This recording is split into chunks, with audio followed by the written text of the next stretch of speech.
De quelle manière la dégradation de l'environnement affecte notre santé mentale?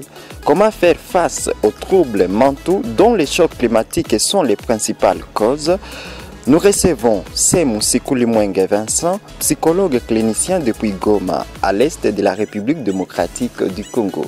Dans sa réflexion, il nous parle des traumatismes et résilience post-éruptique, le cas de la ville de Goma, une ville volcanique affectée plusieurs fois par des éruptions du volcan Nyiragongo. Semou Sikoulimwenge Vincent, avec lui, il sera question de savoir de quelle manière les communautés sont affectées par cette dégradation de leurs écosystèmes.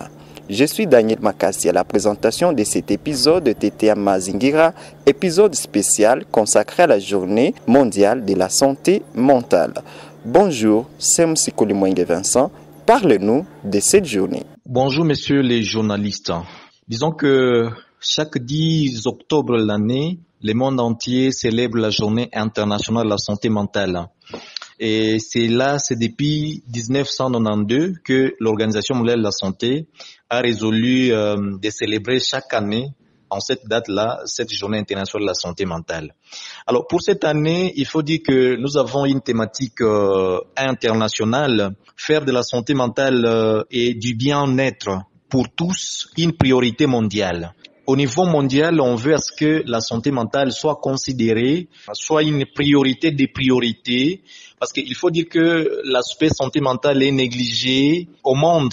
Dans la plupart des pays, par exemple les pays africains, vous trouverez que les budgets alloués à la santé mentale est soit de 1% ou soit de moins d'1%. Vous comprenez que c'est une question qui n'est pas vraiment considérée. Or, c'est une question très importante. C'est pourquoi, pour cette année, au niveau international, on veut à ce que cette santé mentale soit considérée comme une priorité des priorités, parce que sans bonne santé mentale, il n'y a pas de développement. Alors au niveau national, la RDC, c'est que la thématique c'est pour ma santé mentale, agissons pour notre environnement. La thématique au niveau national cadre effectivement avec la thématique que vous avez choisie, messieurs les journalistes, crise climatique et son impact sur la santé mentale. Parce qu'il faut dire que la succession des événements dans les contextes actuels, par exemple les conflits armés, les catastrophes naturelles, ici nous citons les séismes, les éruptions volcaniques, par exemple dans notre contexte de la ville de Goma, les cyclones, les ouragans, les tsunamis, tous ces éléments-là laissent les populations dans des désarrois terribles. Par exemple, pour le contexte de Goma, nous n'avons pas encore oublié l'éruption volcanique de mai 2021, où il y a une partie du territoire de zone de Nyiragongo qui a été calcinée par la lave du volcan Nyiragongo, mais également les séismes qui ont secoué beaucoup de maisons dans la ville de Goma, et que donc tous ces éléments-là impactent d'une façon ou d'une autre sur notre état de santé mentale, et que donc il y a une liaison très importante qu'il faut marquer entre l'environnement et la santé mentale des populations. Concernant la thématique crise climatique et son impact sur la santé mentale, à ce niveau, il faut préciser à notre auditeur que il y a beaucoup de situations du changement climatique qui font que les populations puissent vivre une vie de précarité. Par exemple, lorsqu'il y a un changement climatique qui arrive d'une façon subite, lorsqu'il y a par exemple les inondations, lorsqu'il y a les feux des forêts. On constate dans certaines régions où il y a les feux qui s'amènent et avec beaucoup de conséquences, brûlir des maisons, brûlir des champs, tous ces phénomènes-là ont un impact sur la santé mentale des populations. Et à ce niveau, citons l'anxiété qui devient permanente, la dépression, les stress, la peur, les deuils, la culpabilité. Pourquoi je vis dans cette région? Pourquoi Dieu a permis à ce que je puisse vivre dans cette région où il y a changement climatique qui m'influence d'une façon ou d'une autre? Il y a la tristesse permanente, il y a la colère, il y a le désespoir et la détresse. Tous ces éléments-là perturbent l'état de la santé mentale de la population et font à ce que les populations ne puissent pas vivre avec aisance, parce que une personne souhaite toujours vivre avec harmonie, en parfaite harmonie, pour sa stabilité. Alors, dans les mêmes cadres, messieurs les journalistes, il faut dire que généralement, ces différentes émotions sont ressenties à divers niveaux d'intensité. Par exemple, on est exposé aux informations, par exemple, concernant les changements climatiques, et cela peut causer à ce que quelqu'un puisse avoir un inconfort. Et ça peut pousser facilement quelqu'un, d'une façon inconsciente, à cesser de lire, par exemple, les sujets, pour que ces sujets-là ne puissent pas l'influencer d'une façon ou d'une autre. Ou carrément éviter de regarder les informations qui cadrent avec les changements climatiques, ou peut-être éviter tout débat qui cadre avec les changements climatiques avec les conséquences que cette personne a pu vivre. Il y a aussi une certaine paralysie qui affecte la qualité de la vie et les habilités à vaquer aux occupations quotidiennes.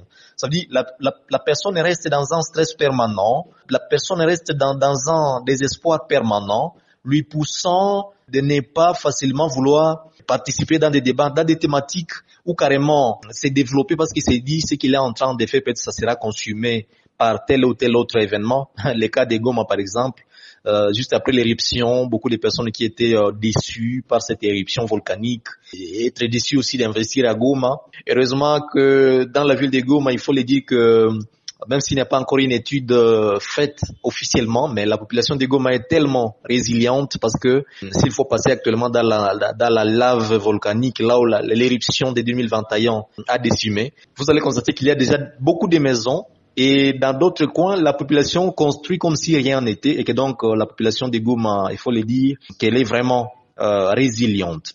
Dans le même cadre, messieurs les journalistes, on constate que il y a certains éléments qui vont faire à ce que les personnes soient perturbées. Par exemple, les expériences des conditions météorologiques exceptionnelles. Par exemple, les conditions météorologiques exceptionnelles qui peuvent facilement engendrer les pertes d'une maison, les êtres chers, par exemple, créer des blessures, la perte du sommeil lorsqu'on est en train de penser à ce qu'il y a eu, et facilement on a des insomnies partielles ou généralisées. On peut facilement avoir d'autres difficultés qui peuvent facilement accroître l'anxiété de la personne qui est en train de vivre cette situation-là, ou carrément avoir la dépression, les stress post-traumatiques, par exemple pour cet événement de l'éruption volcanique dans la ville de Goma. Il y a aussi d'autres expériences de changements environnementaux, c'est-à-dire ça c'est aussi une autre façon dont les changements climatiques peuvent avoir un impact sur la santé mentale des populations.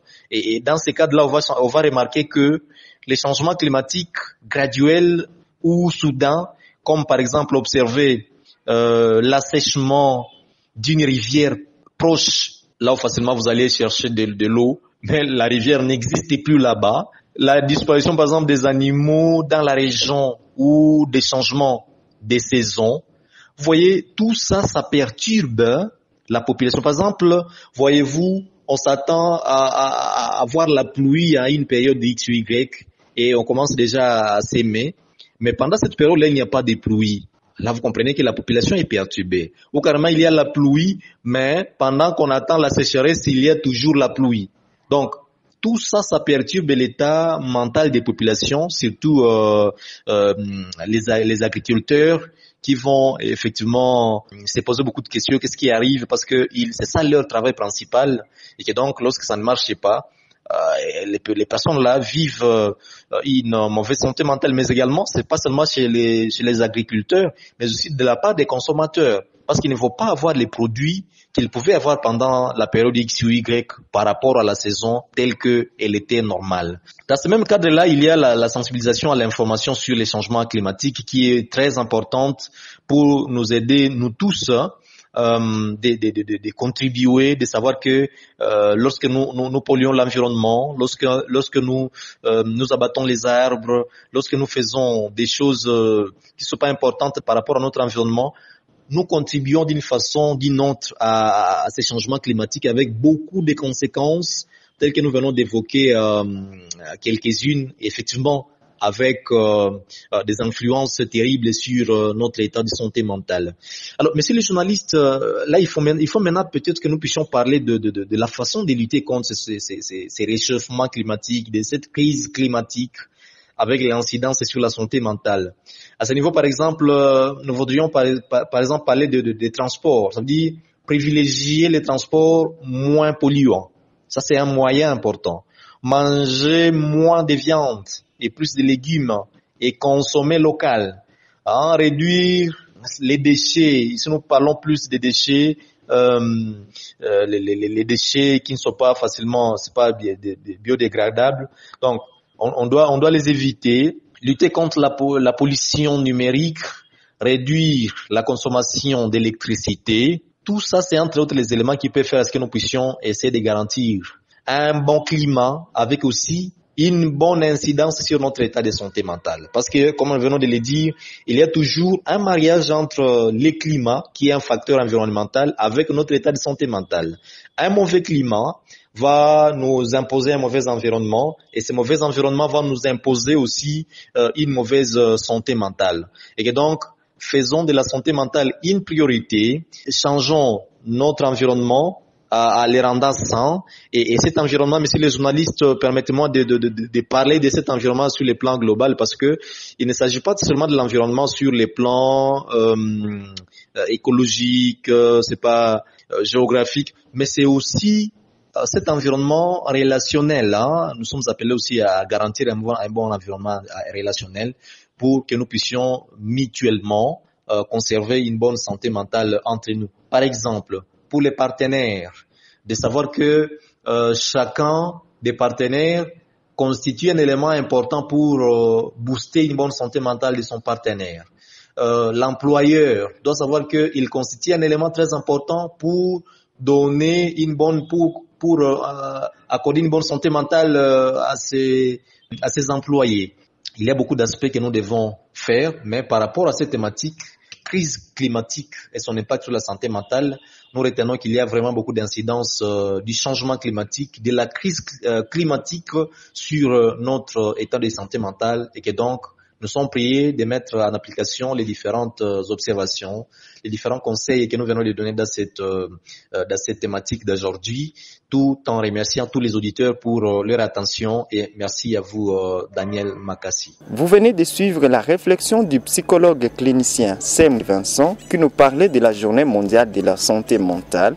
En cette journée, il était question de savoir dans quelle manière les chocs climatiques affectent notre santé mentale.